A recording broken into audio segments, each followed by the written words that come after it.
Hola a todos y bienvenidos a nuestra cuarta clase de prelaboratorio. En esta oportunidad vamos a estudiar todo lo relacionado con volumetría complejométrica, específicamente su aplicación para la determinación de calcio en leche. Es por ello que a continuación vamos a revisar los fundamentos que nos permitirán desarrollar dicho análisis volumétrico. Sabemos que existen diversos tipos de volumetría y es importante considerar que cada una de ellas está en función de la reacción química involucrada. En clases anteriores vimos aquellas basadas en la reacción entre un ácido y una base, y en esta oportunidad vamos a ver aquellas que se enfocan en la formación de un complejo. Es decir, en la volumetría complejométrica ocurrirá la reacción entre un analito de concentración desconocida y el valorante para obtener como producto final un complejo. Pero, ¿qué interacciona para formar dicho complejo? Lo que interacciona es un centro metálico que se comporta como un ácido de Lewis, es decir, una especie capaz de aceptar pares de electrones. En forma general, lo vamos a representar con la letra M. Además, interacciona un ligando que se comporta como una base de Lewis, es decir, una especie capaz de donar pares de electrones. Y en este caso lo vamos a representar con la letra L. En forma general podemos representar la reacción de la siguiente forma. Vamos a tener a nuestro centro metálico con carga positiva, el cual puede comportarse como nuestro analito. Además de ello, vamos a tener a nuestro ligando con carga negativa, ya que es la especie capaz de ceder ese par de electrones y puede comportarse como un valorante. Cuando estas especies interaccionan entre sí, forman como producto un complejo. Cuando el ligando cede un par de electrones al centro metálico, que es la especie deficiente de electrones, el enlace que se forma entre ellos es un enlace covalente coordinado o dativo, y el número de enlaces que se unen al átomo central o enlaces que se forman se conoce como número de coordinación. Por lo tanto, si hay dos átomos que rodean al centro metálico, el número de coordinación en este caso será igual a 2. Si hay 4 átomos enlazados a nuestro centro metálico, el número de coordinación será igual a 4, y si hay 6 átomos enlazados a nuestro centro metálico, el número de coordinación será igual a 6. Las características del centro metálico que puede interaccionar eventualmente con un ligando para formar un complejo puede ser un catión, es decir, una especie deficiente de electrones como lo es el calcio más 2, el cobre más 1 o el níquel más 2, o en su defecto puede ser un átomo neutro, como lo es el cobalto, el cromo o el manganeso. En el caso de estos últimos, a pesar de que estos no son especies deficientes de electrones, estos son capaces de aceptar pares de electrones provenientes de los ligandos, ya que poseen orbitales D disponibles capaces de enlazarse con dichos pares de electrones y por lo tanto formar un enlace covalente coordinado. En cuanto a las características de los ligandos, estos pueden ser neutros, es decir, no tienen carga, sino que tienen pares de electrones disponibles capaces de ser donados para de esta manera formar un enlace covalente coordinado con un centro metálico que así lo requiera. O en su defecto, también existen ligandos que son cargados, como lo es el ion hidroxilo, el ion cloruro, entre otros. Además de ello, dentro de las características de los ligandos podemos destacar que estos dependen del número de enlaces que son capaces de formar. Existen los ligandos monodentados, es decir, moléculas que poseen un único átomo capaz de donar pares de electrones. Es decir, un ligando monodentado posee un único punto de anclaje al núcleo de coordinación. Es por ello que solo forman un enlace metal-ligando. Por ejemplo, el amoníaco, el ion hidroxilo, el agua o el ion cloruro pueden ser capaces de formar un solo enlace metal-ligando. Veamos un ejemplo en el cual el cobre interacciona con un ligando monodentado y neutro para formar un complejo. Vamos a tener el cobre más 2 interaccionando con el amoníaco. El amoníaco es un ligando neutro, pero tiene un par de electrones que es capaz de donar a un centro metálico. Cuando estas especies interaccionan, van a formar un complejo. Entonces, el cobre va a formar un enlace covalente coordinado con ese amoníaco.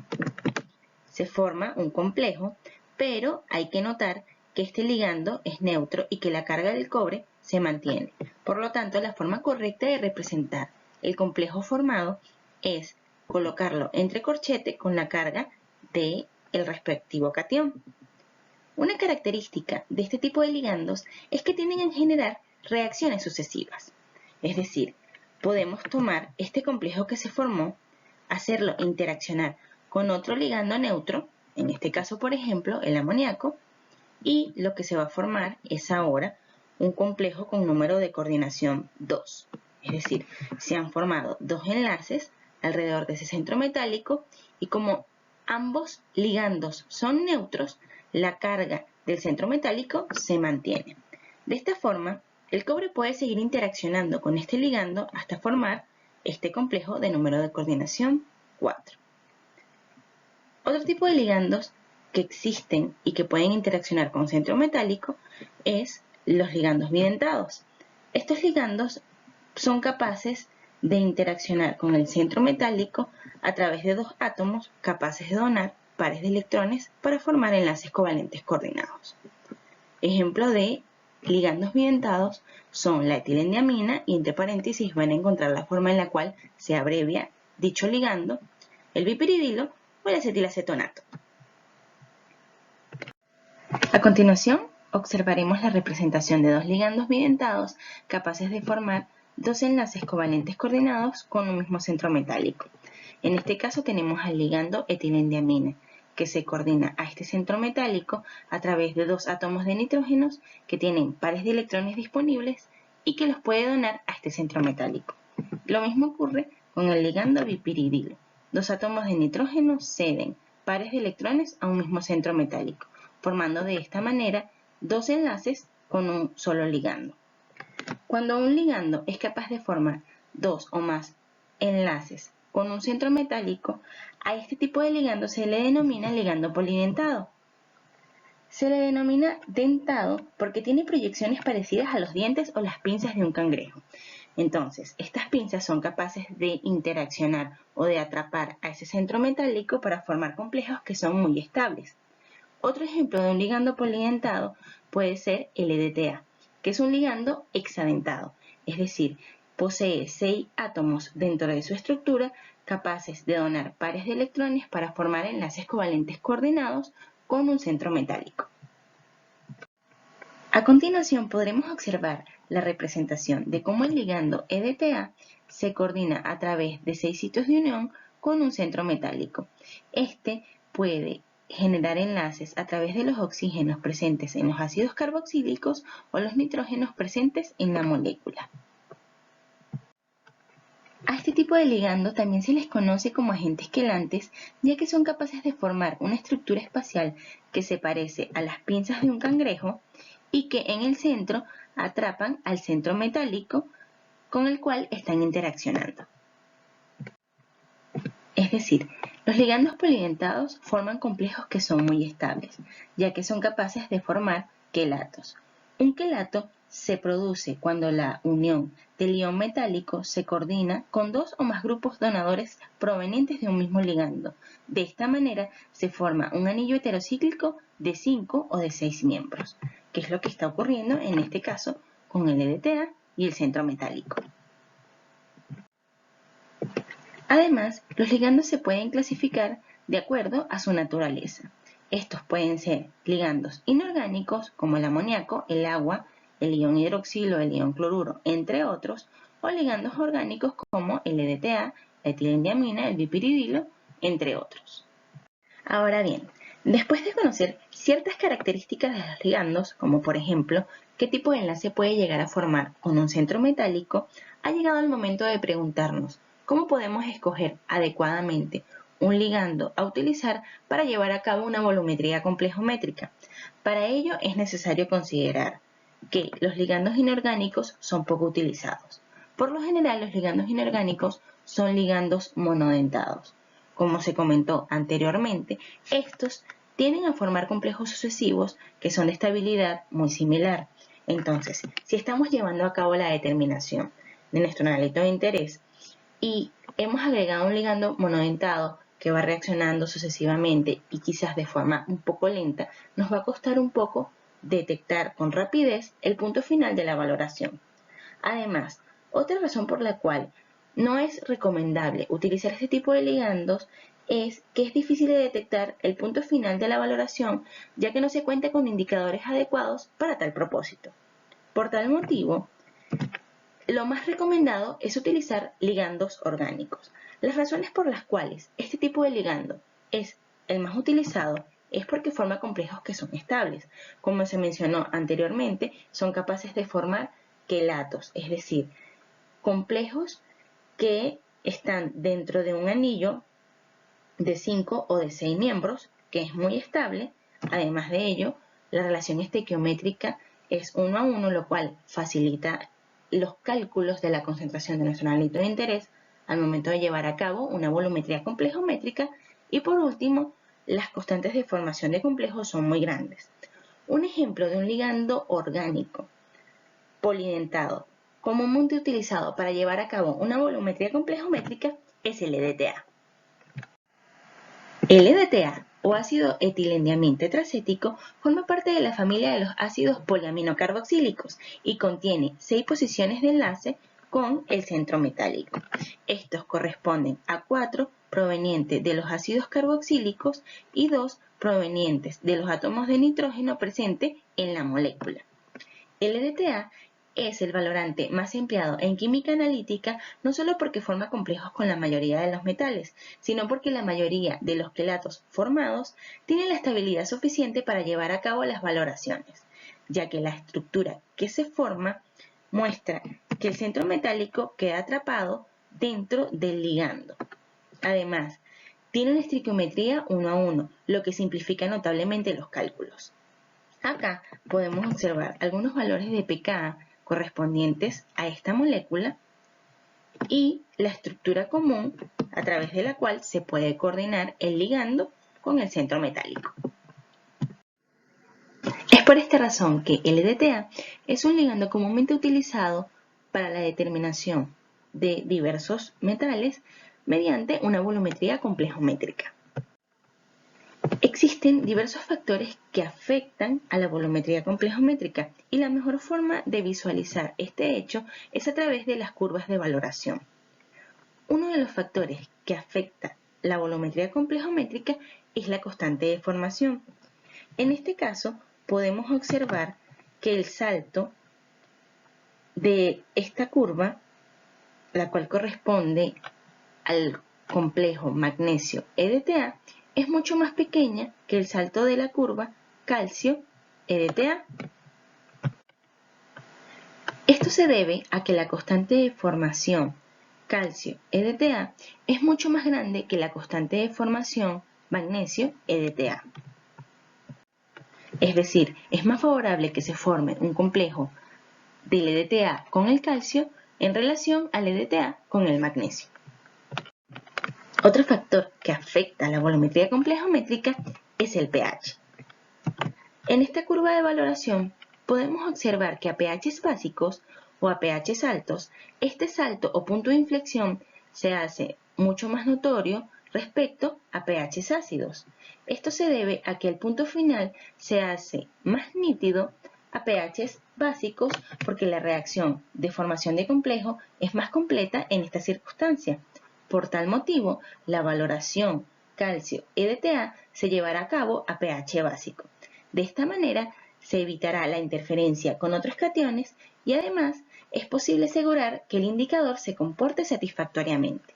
En este punto, entonces debemos preguntarnos qué indicador debemos utilizar para llevar a cabo este análisis. Cuando se lleva a cabo una volumetría complejométrica, comúnmente se emplean indicadores metalocrómicos, es decir, colorantes orgánicos que forman complejos coloreados con el metal. Para que el indicador sea idóneo, este debe unirse al metal con menor fuerza que el ligando. Entonces, mostrará o exhibirá un color cuando está unido al centro metálico y, a su vez, exhibirá un color diferente cuando se encuentra como un indicador libre. Por lo tanto, el paso del color del indicador de su forma libre a su forma complejada permite observar un cambio de color en la solución valorada que corresponde al punto final. Existen diversos indicadores metalocrómicos como el negro eriocromo T o la morexida. En este caso, en particular, para la valoración de calcio con EDTA, el indicador a utilizar será la morexida. Existen diversos tipos de volumetría complejométrica con el EDTA. Por ejemplo, está la valoración directa, en la cual se valora el ion metálico con la solución de EDTA de concentración exactamente conocida. Es decir, en nuestro matraje Erlenmeyer tendremos a nuestro analito, a nuestro centro metálico, añadiremos una solución tampón y nuestro indicador, el que sea más adecuado para indicar que hemos alcanzado el punto final de la valoración, y en nuestra bureta tendremos a nuestro EDTA de concentración exactamente conocido. En el punto de equivalencia, la concentración de la EDTA por el volumen de EDTA gastado será igual a la concentración por el volumen del analito. Es decir, los milimoles de EDTA serán iguales a los milimoles de nuestro analito de interés, y de esta manera podremos determinar la concentración de esta especie. Por otra parte, es posible llevar a cabo una valoración indirecta, es decir, una valoración por retroceso en la cual se añade un exceso de EDTA al analito y este exceso es el que se valora con una solución patrón del ion metálico. En ocasiones, este tipo de valoración es útil para determinar cationes que forman complejos muy estables con el EDTA. ¿Qué es lo que ocurre experimentalmente? Lo que ocurre es que vamos a tener en nuestro matraje Erlenmeyer al analito, que en este caso, por ejemplo, va a ser el calcio. Vamos a añadir un exceso de EDTA, se agita, de esta manera se forma el complejo calcio-EDTA y lo que no haya reaccionado de EDTA va a quedar en exceso en solución libre. Vamos a agregar un indicador y si es necesario, lógicamente vamos a ajustar el pH a un pH básico para que el punto final sea lo suficientemente nítido. Posteriormente, en nuestra bureta, vamos a colocar una solución patrón de carbonato de calcio de concentración exactamente conocida y comenzaremos la adición de solución patrón hasta observar que la solución ha cambiado de color. En este punto habremos alcanzado el punto de equivalencia o el punto final en el cual los milimoles de EDTA en exceso serán iguales al volumen gastado de carbonato de calcio por la concentración del carbonato de calcio. Por otra parte, es necesario llevar a cabo el ensayo de un blanco. ¿Qué es el ensayo de un blanco? No es más que llevar a cabo el mismo ensayo en las mismas condiciones, pero en este caso no estaremos ocupando el analito, sino que estaremos ocupando agua. Entonces, en nuestro matraje Erlenmeyer se añade agua, EDTA, el indicador y si es necesario se ajusta el pH y posteriormente se llevará a cabo la valoración con una solución patrón de carbonato de calcio de concentración exactamente conocida. Se detendrá la adición de carbonato de calcio cuando observemos el cambio de color en el punto final y de esta manera sabremos que la concentración o mejor dicho los milimoles de EDTA totales serán iguales al volumen de carbonato de calcio gastado por la concentración del carbonato de calcio. Posteriormente, al realizar los cálculos correspondientes podremos determinar la concentración de calcio presente en nuestra muestra problema. Por último, otra valoración que se puede llevar a cabo con el EDTA es una valoración por desplazamiento. En este caso, lo que ocurre es que al analito se le añade un volumen de una solución de magnesio EDTA o de zinc EDTA. Entonces, como el complejo que se puede llegar a formar con este centro metálico EDTA es mucho más fuerte, es decir, tiene una constante de formación mucho más alta que la que tiene este complejo magnesio EDTA, este metal es capaz de desplazar al magnesio y por lo tanto forma un complejo de forma efectiva con el ligando. Y ese magnesio va a quedar libre. Por lo tanto, ese magnesio libre es lo que se valora con una solución de EDTA de concentración exactamente conocida.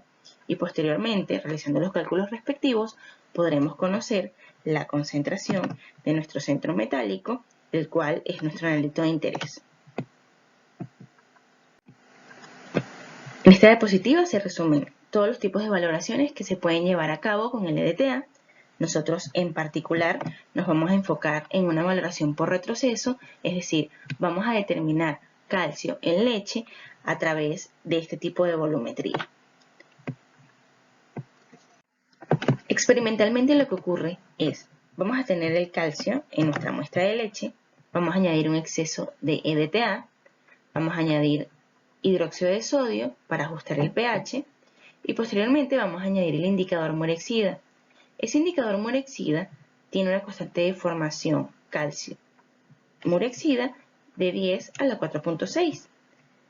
Ciertamente se puede formar este complejo, pero como la constante de formación calcio EDTA es mucho más grande, lo que realmente ocurre es que el calcio se va a complejar con el EDTA y esa murexida, o sea, este indicador, va a quedar en su forma libre.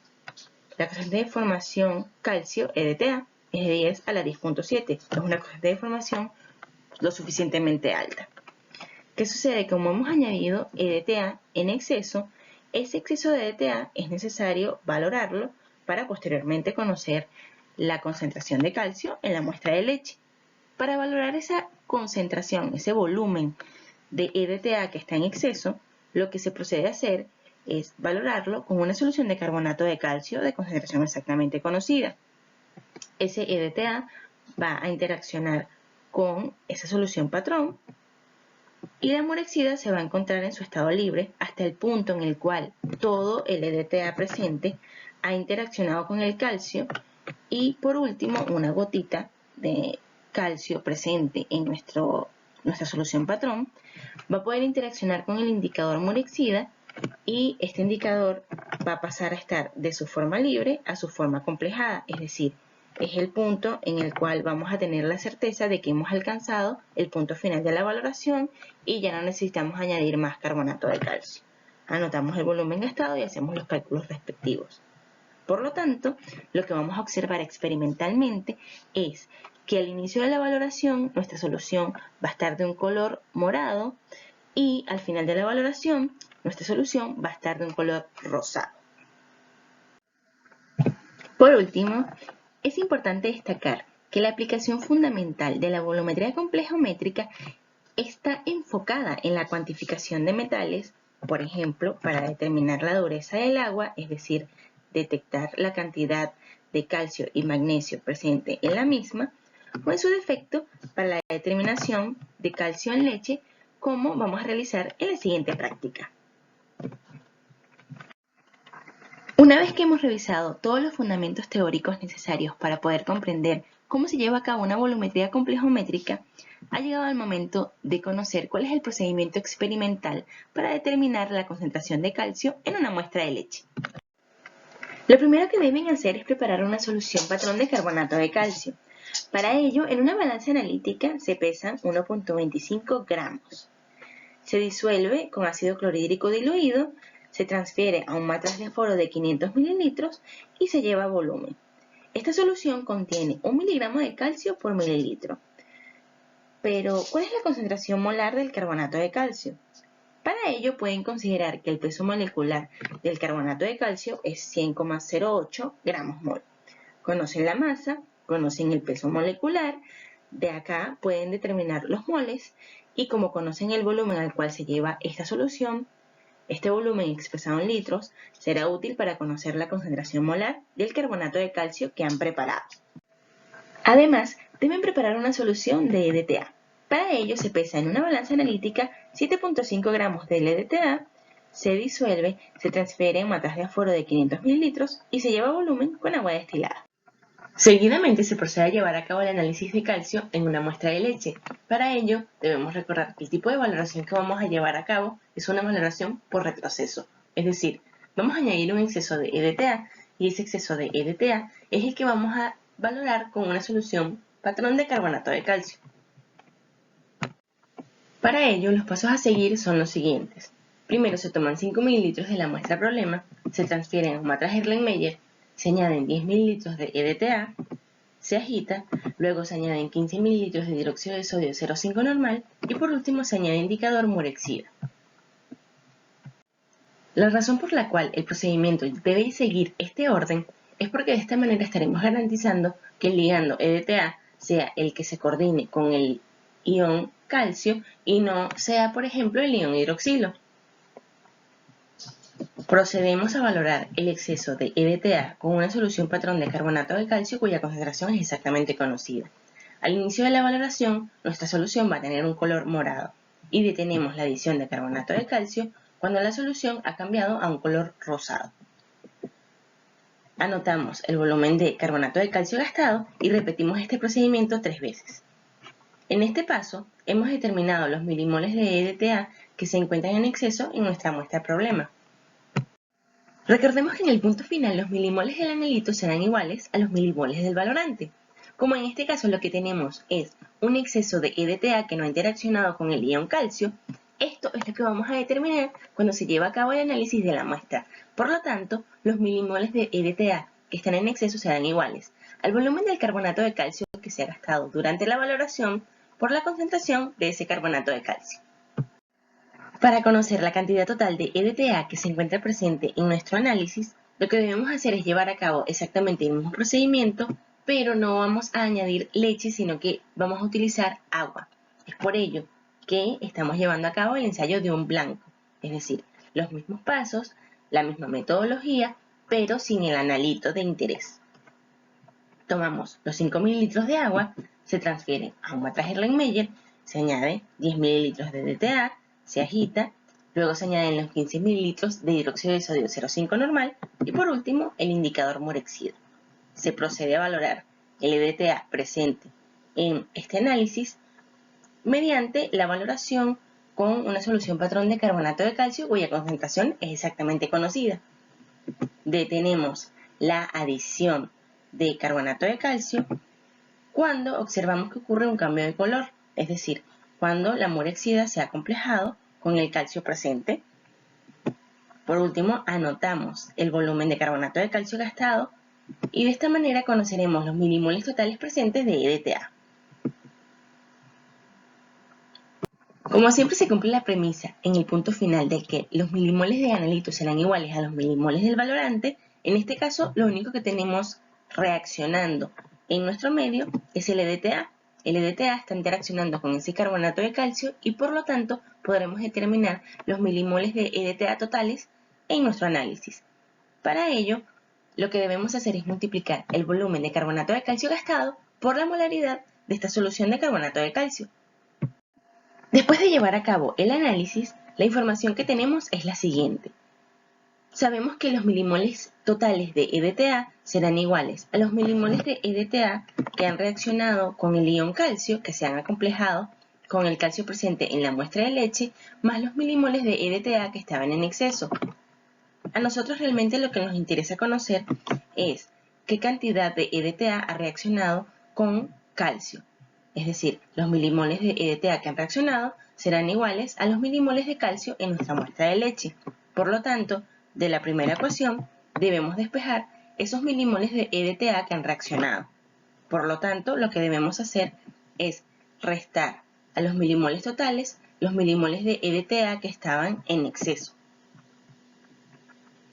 Los milimoles totales los podemos conocer del ensayo del blanco, mientras que los milimoles de EDTA que se encontraban en exceso los podemos determinar con el análisis que hemos llevado a cabo mediante la determinación de la muestra de leche. Acá les dejo un resumen, el cual indica que los milimoles de calcio serán iguales a los milimoles que hemos determinado en el análisis del blanco, multiplicando el volumen de carbonato de calcio gastado por la molaridad del carbonato de calcio en este caso, donde hemos determinado los milimoles totales de EDTA, y adicionalmente a ello debemos restarles los milimoles que hemos determinado en el análisis de la muestra de leche, esos milimoles de EDTA que se encontraban en exceso, que serán iguales al volumen de carbonato de calcio gastado en esta experiencia por la concentración del carbonato de calcio.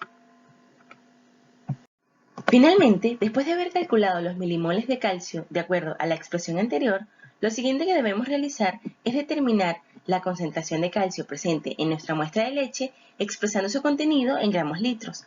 Para ello, lo que debemos hacer es multiplicar los milimoles de EDTA que han reaccionado, es decir, los milimoles de calcio, por el peso atómico del calcio, que es igual a 40 gramos mol. Esto lo vamos a dividir entre un factor entre 1000 y lo vamos a multiplicar por el volumen de la muestra expresado en litros. De esta manera se cancelan las unidades de 1000, la unidad de mol y la unidad que sobrevive, es decir, vamos a poder expresar nuestro contenido de calcio en gramos litros. De esta manera habremos determinado correctamente el contenido de calcio presente en una muestra de leche. Acá les dejo un par de ejercicios con sus respectivas respuestas para que puedan familiarizarse con los cálculos asociados a la determinación de calcio mediante una valoración complejométrica.